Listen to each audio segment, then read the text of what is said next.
Here I'm at the driveway, the ongoing, never-ending, hopefully ending at some point this spring, driveway project, where I've got a lot of free loads of fill, about 300 feet from the road. There's the road, back through this really wet area. Some of the areas are about 4 feet thick with fill.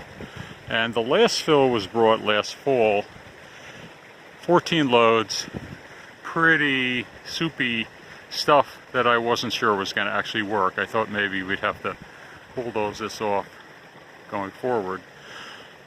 But it has firmed up, and it's not frozen, of course. It's 55, 60 degrees right now. And I can walk on it. A little mushy, but we've had, rain and melted snow. But I'm not sinking, so I think what I want to do in the spring is put down some driveway fabric, which is woven polypropylene, and then put 6 inches of this recycled concrete mix over the top. And hopefully that will be a finished product. Now, what I was showing, or wanted to show right now, I just observed these little piles of sand. So, like, what the heck is that? I stomped on some of them, of course. But over here you can see, here's one. It's a frickin' ant hill. Ants are nested inside this stuff. That's pretty insane. I mean, if they can survive that, that's pretty wonderful. But through all this snow and rain, but you see this all through this area. So it's not clear if it's one hive, if that's what you call it, or multiple ones, but you see there's one there. They're all over this place, right in this general area. So, and it looks pretty fresh, so they're active all through the winter. It's pretty impressive, Somehow nature is able to survive in the most outrageous, ridiculous circumstances. Obviously not if you're a koala bear in a fire in Australia, but pretty impressive nonetheless. So what my hopes were, at the very back there, I want to keep going another 250 feet with fill. And about 100 feet, it goes around a corner. That's when the driveway starts going into the woods, eventually. So I need fill so I can put this driveway mix, this recycled concrete, down over fabric. The fabric helps stabilize the top layer and keeps the top layer and the bottom layer, whatever the bottom layer is, from intermingling and mixing. So that the fact that this is reasonably firm, of course, if you get a 23-ton dump truck on there, or I guess there are a lot more after being totally filled. I don't know what their gross weight is. Could be up to 50 tons. But I don't know. I guess I'll have to try one of the dump trucks, have one load delivered. It would be horrible if he sunk right here. I want him to go all the way in the back and start dumping the loads from the back all the way forward. So if we can get from this Utica project, they're tearing down 79 mostly brick buildings. If I can get 20, 30 loads of that, I'd be super happy. That would give a good base, next 250 feet, and then from there on, just use the fabric and the driveway mix.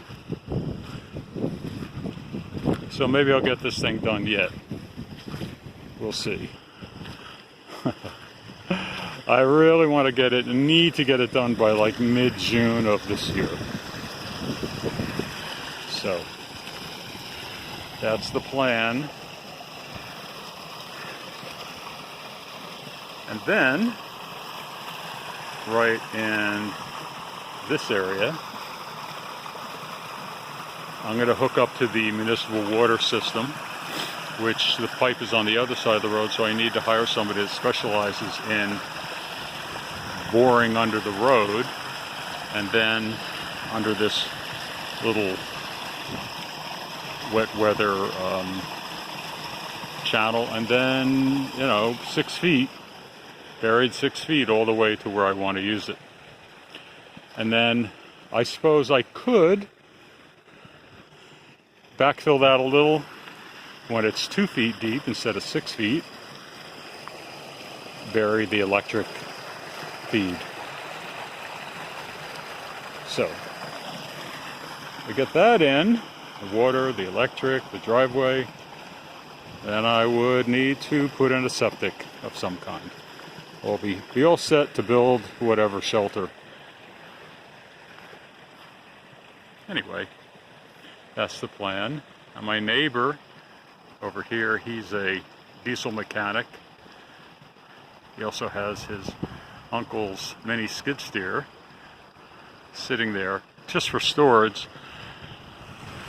So I will gently ask him if they want to rent it, and that would be great. I can go rent that, and no transport needed. Dig out the stumps, a lot of stumps there. Get ready for the fabric and the driveway mix. So this is Saturday. I have no idea the date.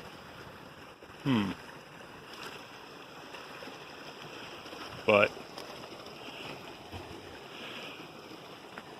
it's hard to complain about global warming when we're here in upstate New York and not experiencing any kind of extreme weather events that are catastrophic and super damaging.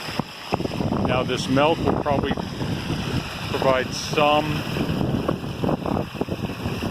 flooding in certain areas, but these people are used to that. They've built in a flood zone.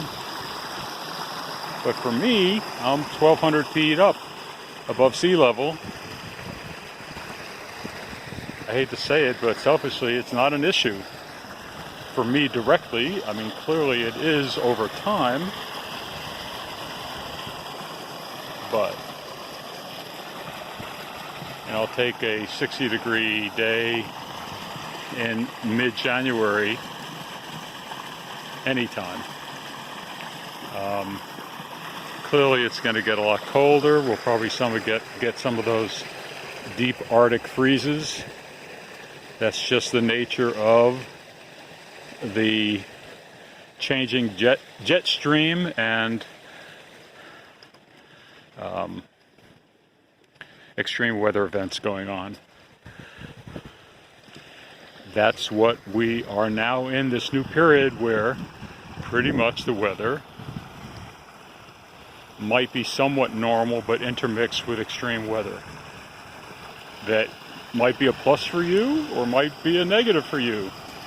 Somewhere it's going to be a negative for somebody, like droughts in California and Australia accompanied with forest fires, or areas that are flooding, extreme amount of moisture in the atmosphere. A warmer atmosphere holds more moisture. When it drops, you get massive flooding.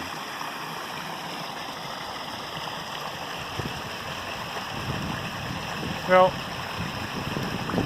enough for now. So, over and out. Until next video. Bye.